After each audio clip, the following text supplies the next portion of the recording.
Bonjour à tous et bienvenue sur Smart & Geek, le podcast qui t'aide, toi, chef d'entreprise, à piloter ta boîte avec les outils d'aujourd'hui. Je suis Émilie Lebrun, dirigeante de l'agence Woodenit depuis 13 ans et j'ai lancé Smart & Geek pour accompagner les entrepreneurs dans la gestion de leur entreprise. Tu recherches des solutions concrètes, efficaces, modernes, alors tu es au bon endroit. Mon objectif, faire de toi un dirigeant serein, efficace et heureux pour que ton entreprise cartonne et que tes salariés soient ravis. Dans ce podcast sans langue de bois, on parle télétravail, management, organisation, trésorerie, bref tout ce qui touche à ton entreprise. En mode smart, c'est-à-dire des conseils simples et actionnables, et du geek avec des outils actuels, faciles à prendre en main. Smart & Geek, c'est un épisode tous les vendredis et un supplément un mardi sur 2, alors abonne-toi pour ne manquer aucun épisode. Installe-toi confortablement, je te souhaite une bonne écoute. Smart & Geek, c'est maintenant.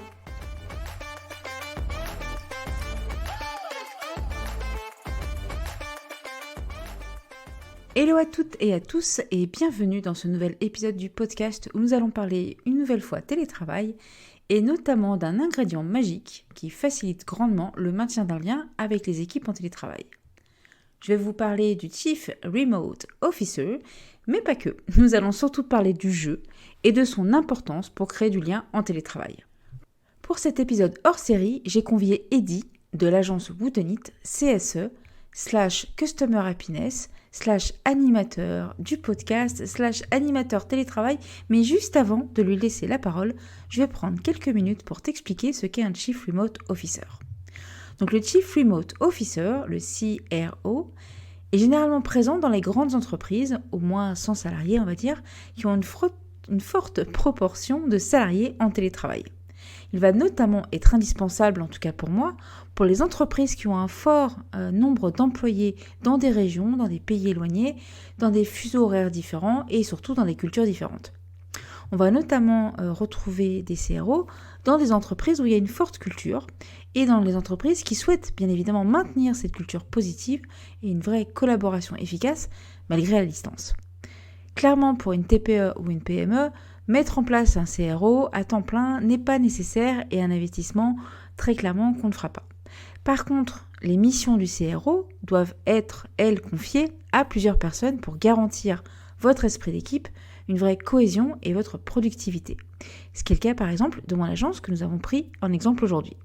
Nous avons réparti les responsabilités sur 3 personnes. Gaëlle pour la partie pure RH compta, frais télétravail, suivi de matériel.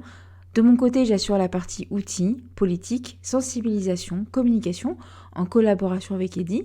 Et Eddy pour la partie animation, recommandation, amélioration, etc., etc.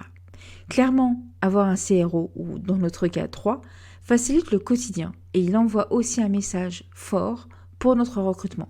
Si de plus en plus d'entreprises proposent du télétravail, valoriser un CRO, ça va être montrer que le télétravail est réellement pris en compte dans l'entreprise et que la conservation d'un esprit d'équipe, même à distance, est une des priorités de l'entreprise. Maintenant que nous avons parlé du contexte, rentrons dans le vif du sujet et notamment de ce qu'on met en place pour animer une équipe à distance. Bonjour Eddy et bienvenue, et si tu nous parlais un peu de toi pour commencer et de ce que tu as mis en place dans l'agence. Bonjour Émilie, merci de m'inviter sur ton podcast. Écoute, j'ai 47 ans, j'habite Pornic, j'ai une formation dans le social, j'ai été pendant 8 ans animateur socio-culturel, toujours passionné par le monde de l'informatique, je me suis reconverti assez rapidement sur le dessin assisté par ordinateur, puis le développement informatique, tout ça toujours en autodidacte.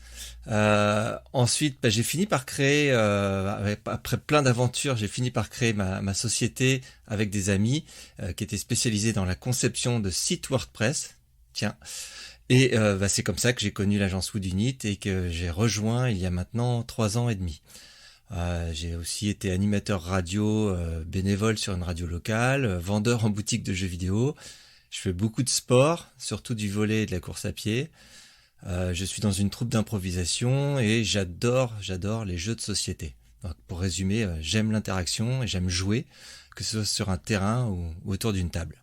Et aujourd'hui à Woodenit, tu es, comme on dit, l'homme aux multiples casquettes, puisque tu es effectivement Customer Happiness, qui était le premier métier pour lequel tu as été recruté. Tu es également CSE, animateur de notre podcast WOA, et ce qu'on va appeler un peu notre animateur du télétravail dans l'agence. Comment c'est arrivé ça? C'était quelque chose que tu avais envie de faire, de ce côté animateur? Parce que bon, tu es déjà un peu, je pense, dans ta vie personnelle, très animateur. Ou est-ce qu'au final, tu t'es rendu compte après que c'était ça que tu étais devenu en fait? Ouais, un peu de tout ça. C'est vrai que j'ai toujours aimé animer, hein. Donc j'ai commencé par être animateur socioculturel, j'étais animateur de colo, puis rapidement directeur de colonie. Au volley, c'est pareil, j'étais joueur et puis rapidement il a fallu que je sois coach parce que j'avais envie de faire des entraînements à ma manière et que ce soit ludique. Donc je pense que c'est assez naturellement que j'ai commencé à proposer quelques activités au sein de Woodunit via le Slack, hein, notre outil de communication quotidien. Voilà, alors ce que je peux dire là-dessus, c'est un petit ingrédient dans la recette du bien-être au travail. Il y a certains ingrédients qui ajoutent de la saveur et d'autres qui sont juste indispensables. Là, ça ajoute de la saveur à notre travail quotidien. Alors, il n'y a pas des animations tous les jours.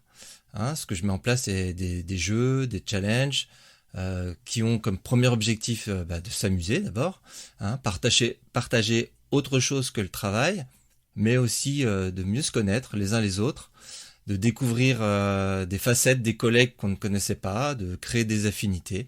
On a des challenges qui sont, on va dire, un peu réfléchis, des animations un peu réfléchies, puis d'autres qui sont plus spontanées. Ça va être une idée, une humeur du matin.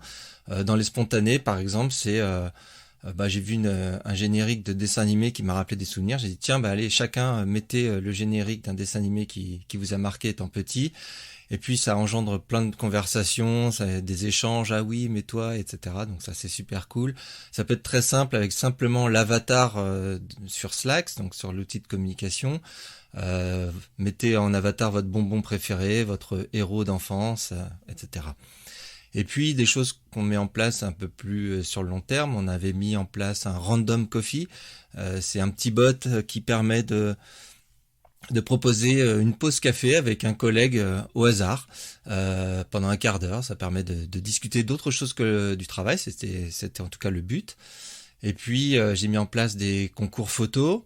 Par exemple, c'était prenez en photo votre bureau avec votre mug et puis après il y a un petit jeu derrière, c'est deviner à qui appartient cette photo. On a transformé des pochettes de disques. On a fait le Key Challenge, c'est-à-dire que chacun devait m'envoyer la photo de son porte-clés de maison. Et après, il a fallu retrouver à qui appartenaient les clés. Donc, certains petits porte-clés parlaient de la personne, de son propriétaire assez facilement, puis d'autres c'était plus compliqué. À Noël, on a fait les anecdotes. Chacun m'envoie des anecdotes de lui sur son enfance ou pas, d'ailleurs. Et puis après, tous les jours, l'équipe découvrait une anecdote et devait voter pour savoir à qui appartenait cette anecdote. Voilà, on a également fait des jeux en ligne comme Gartic Phone, une sorte de dessiner c'est gagné, Among Us.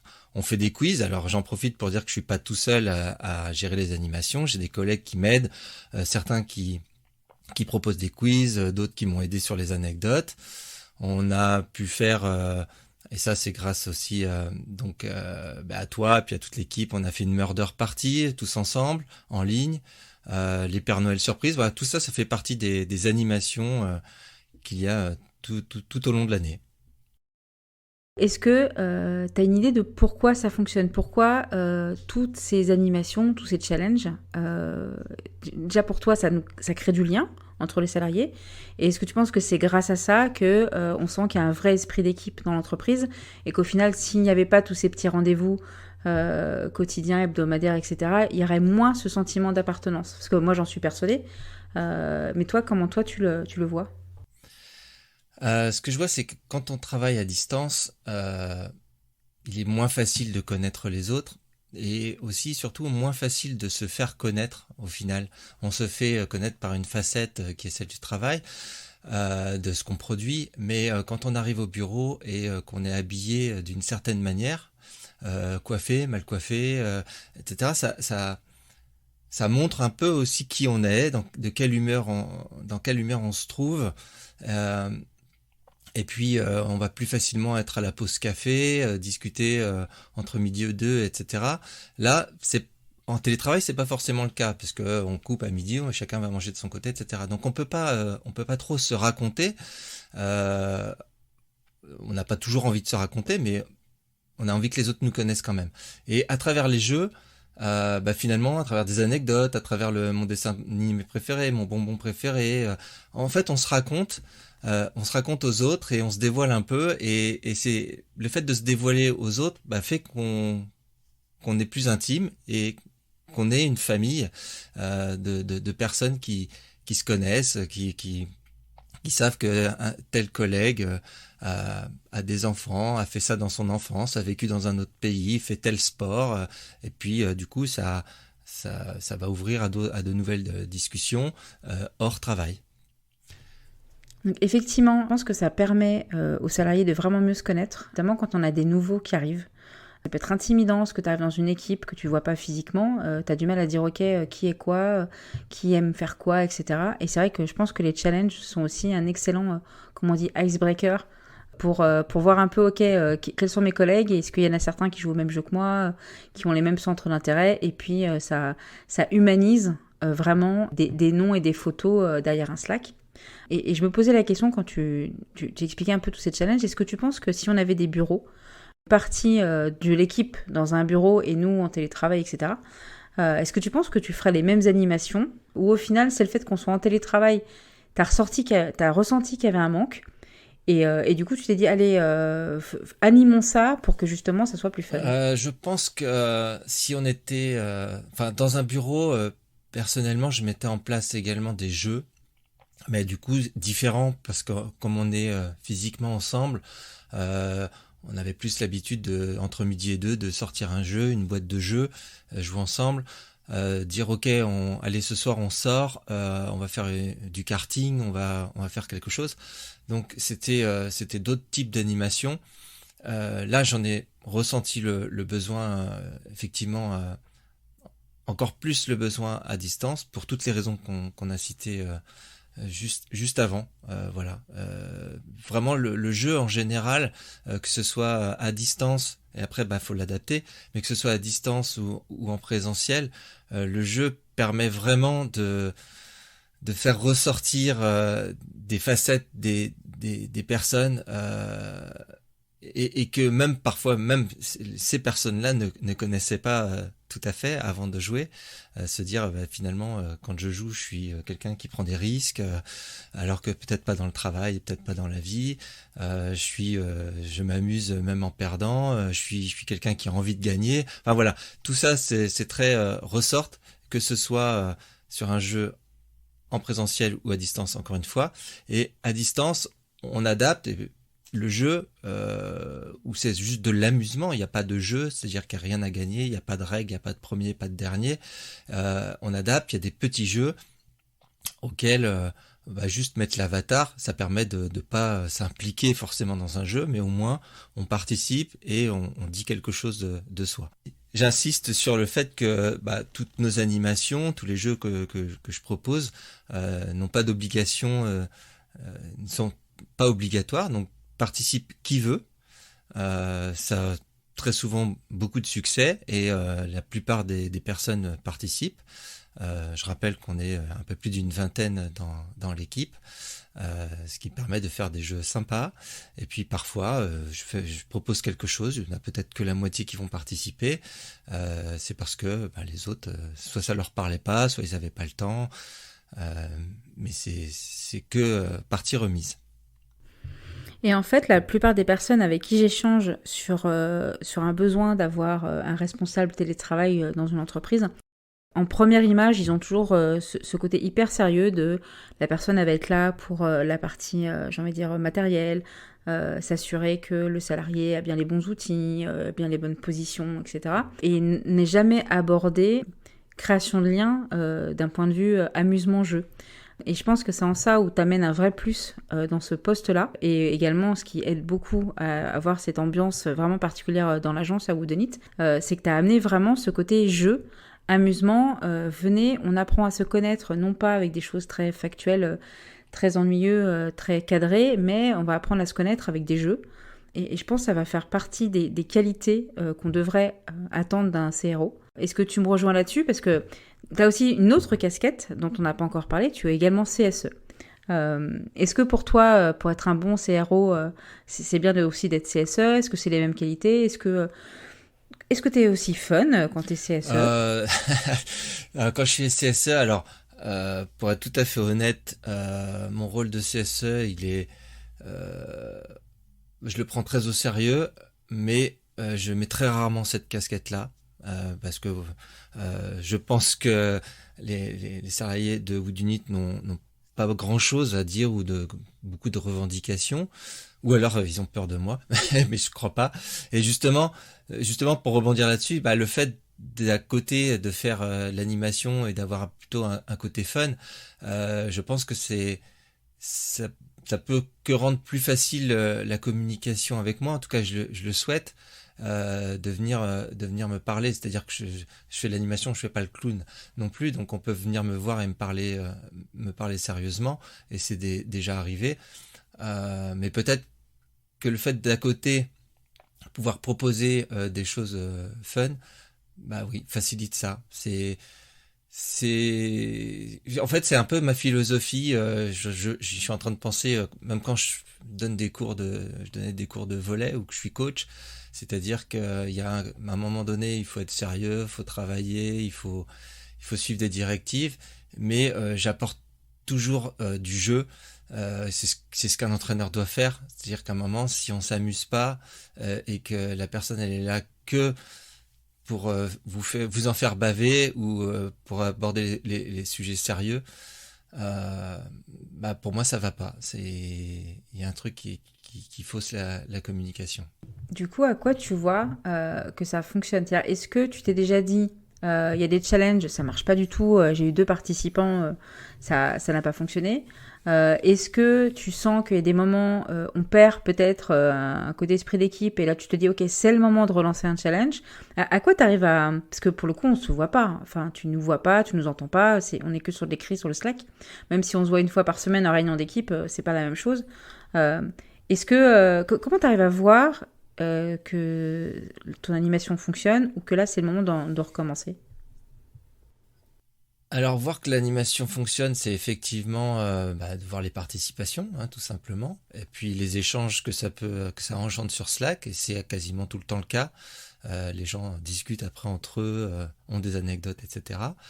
Les jeux en ligne, ça a parfois moins de succès parce que il y en a qui sont pas joueurs je dirais, en ligne ou jeux vidéo, donc il y a une petite appréhension de jouer sur un écran.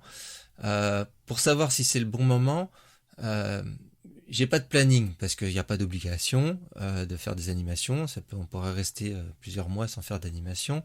Je vais le ressentir peut-être déjà personnellement parce que j'ai envie de mettre un peu de fun à un moment donné.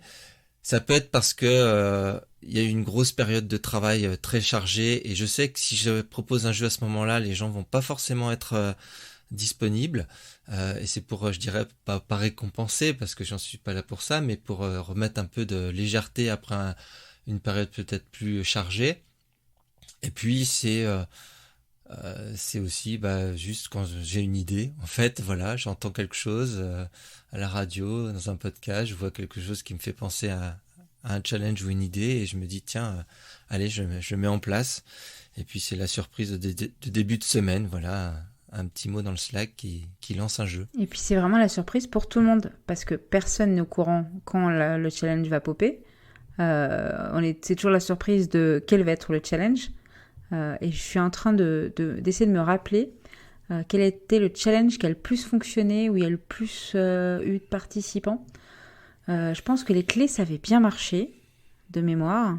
À les clés, tout le monde m'a donné la photo de son trousseau de clés, donc tout le monde a participé. Et donc après, comme on l'a fait en réunion d'équipe, la résolution de l'énigme, tout le monde était là. On a fait des choses en plus petit comité. Là, je repense, on a fait aussi en animation, on a fait de la cuisine. Oui, c'est tous vrai, on a fait ensemble. de la cuisine, ouais. Donc c'était assez drôle. Il faut absolument qu'on le refasse. Voilà, quelqu'un nous proposait une recette qui devait être faisable en très peu de temps, puisqu'après l'idée c'était de le manger donc sur le temps du midi. On était 5 ou 6. C'était très drôle avec nos portables, nos webcams, etc. Tous en train de cuisiner, de sortir de notre matériel et de partager. Ça permet de voir les autres en tablier, dans un autre élément que leur bureau, dans la cuisine, et puis de parler d'anecdotes, de d'autres recettes et autres.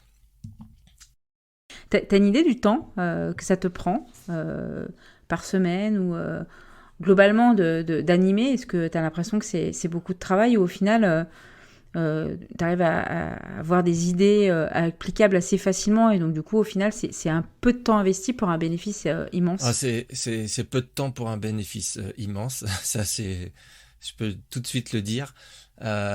C'est, non, parce que c'est pas, enfin, je considère pas, je vais peut-être dire une bêtise, je considère pas ça comme un travail. Bon, par exemple, pour le challenge des clés, il a fallu que je me recadre les photos, que je monte un formulaire avec chaque photo pour que les gens puissent voter, etc. Ça, c'était, voilà, là, ça demandait un peu de préparation. Pour le challenge cuisine, il a fallu que je trouve quelqu'un qui veuille le faire. C'est pas moi qui l'ai animé, qui prépare sa recette et ensuite inviter les gens. Voilà, ça a été juste ça. Après, quand j'ai une idée qui pop, là, si les gens qui écoutent, qui veulent mettre ça en place chez eux, dans leur agence, ils vont noter les idées là que j'ai données. Et ben, ça va leur prendre 5 minutes de dire, allez, ce matin, tout le monde met un avatar de son dessin animé préféré. Voilà. Et l'animation va durer toute la journée parce qu'il y en a qui vont être un peu en retard, qui vont mettre leur avatar au dernier moment. Et puis il y en a toujours qui vont réagir sur ah mais je reconnais cet avatar ou je le reconnais pas, c'est quoi, c'est quel dessin animé. Et voilà, c'est parti et ça peut durer toute la semaine. Donc il y a des animations qui demandent très peu de préparation. C'est tout simplement il faut avoir les idées. Donc des idées, bah il faut aller en piquer sur internet, il faut être inspiré. Voilà, il y a plein de moyens, il y a plein de sites qui donnent aussi des idées de choses à faire. Et du coup, je vais rebondir sur ce que tu viens de dire. Si demain, un dirigeant écoute le podcast et se dit, OK, très bien, j'ai envie de faire pareil dans mon entreprise et dès demain, mettre en place ce type de challenge, tu lui conseillerais de commencer par quoi? Est-ce qu'il y en a un où tu te dis, celui-là, c'est le plus simple pour commencer et en termes d'esprit d'équipe, il est super efficace? Est-ce que tu as un qui te vient en tête? Bah, un de ceux qui est un peu complet, c'est le challenge des anecdotes. C'est ce qu'on a fait, nous, ce qu'on fait pour Noël depuis 2 ans. On appelle ça notre calendrier de l'Avent, où chaque jour il y a une anecdote qui pop sur le Slack. C'est de demander aux personnes de raconter une ou plusieurs anecdotes. Donc tout le monde n'est pas obligé de participer. Et l'idée, c'est de sortir une anecdote et d'essayer de découvrir à qui elle appartient. Donc c'est c'est marrant parce qu'on va découvrir des choses vraiment inconnues de nos collègues et ça va ouvrir des discussions, des affinités, des sourires. Voilà, bon, on essaye de faire des anecdotes qui soient quand même drôles et fun, mais c'est peut-être celle qui aura le plus d'impact pour démarrer. Est-ce que tu penses que cet état d'esprit, cette façon de faire, de créer du lien, au final, bah, est-ce que c'est tout le monde, chaque entreprise de France, et voire plus, devrait le faire et pourrait le faire? Ou tu penses qu'il y a quand même une certaine ambiance, certaines croyances peut-être qui sont nécessaires pour avoir justement cette liberté et cet amusement? Non, mais c'est ça, il faut de la bienveillance. Et on peut imaginer sur une boîte où il y aura pas de bienveillance, bah t'as pas envie de dire que t'étais fan de Starsky Hutch ou t'as pas envie de raconter une anecdote sur toi. Tu t'es plus à te cacher, dire bon allez je fais mon travail et une fois que 18 heures a sonné, je coupe ma discussion. Il faut évidemment qu'on puisse. Enfin voilà, c'est vraiment d'abord la bienveillance, c'est la liberté de pouvoir s'organiser comme on veut. Ça ne fonctionnerait pas si toutes les animations, tous les challenges, on disait bon bah allez l'animation c'est le jeudi à 10 heures. Voilà, c'est pareil, ça fonctionnerait pas parce que chacun a son rythme, chacun a son planning, ses obligations. Donc, c'est toujours de faire en sorte que ce soit des jeux ou des animations où les gens participent à leur rythme, quand ils veulent, quand ils veulent, quand ils veulent et comme ils veulent, voilà. Donc oui, faut que ce soit dans une entreprise où il y ait pas, on sente pas de pression non plus peut-être de hiérarchie pour que on puisse aussi blaguer avec son N+1, qu'on puisse que le N+1 n'ait pas honte de raconter une anecdote sur lui ou de faire une photo de son bureau. Enfin voilà, il faut de la bienveillance. C'est le maître mot pour que ça puisse fonctionner. Et c'est de toute façon la règle dans un jeu. Si vous jouez à un jeu de société avec d'autres personnes, il faut surtout être bienveillant et juste le plaisir de jouer. En gros, il y a plein d'entreprises qui se plaignent du fait qu'avec le télétravail, ils perdent le contact avec leurs salariés, que on perd l'esprit d'équipe, que les salariés se sentent comme des freelances, etc. Alors que pour que le télétravail fonctionne bien, il faut toutes les qualités dont tu viens de parler, la bienveillance, toi qu'on se sente bien d'être soi-même, etc. Et grâce à ça, on peut faire les challenges, les animations, et donc du coup ressentir l'esprit d'équipe en fait. Et c'est cet ensemble d'ingrédients, pour reprendre ton expression, qui fait que ça fonctionne en fait.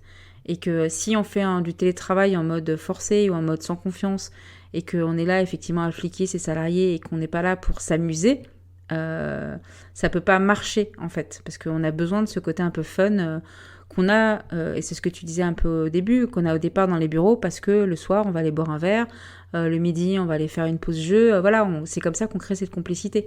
Donc c'est totalement transposable en télétravail, autant faut-il que, j'ai envie de dire, la culture dans l'entreprise nous laisse faire en fait, voilà. C'est ça un petit peu le truc. Ouais, ça marche dans les deux sens. C'est-à-dire qu'il faut se sentir bien, même si on est dans un bureau et que les collègues proposent un jeu le midi, si on n'est pas bien dans son environnement de travail et qu'on a besoin d'une coupure, de couper même de ses collègues, bah on va pas participer au jeu le midi, on va rentrer chez soi. C'est pareil en télétravail, c'est-à-dire que si on n'avait pas envie d'être avec les autres et d'échanger, ben, on le ferait pas. Je me souviens que après c'est aussi au départ qu'il faut insuffler ça.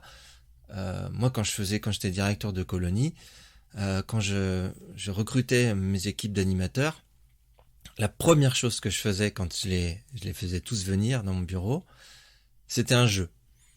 C'est-à-dire que je commençais par un jeu. C'est-à-dire qu'on était à peine présenté et je sortais des cartes d'un jeu et on jouait.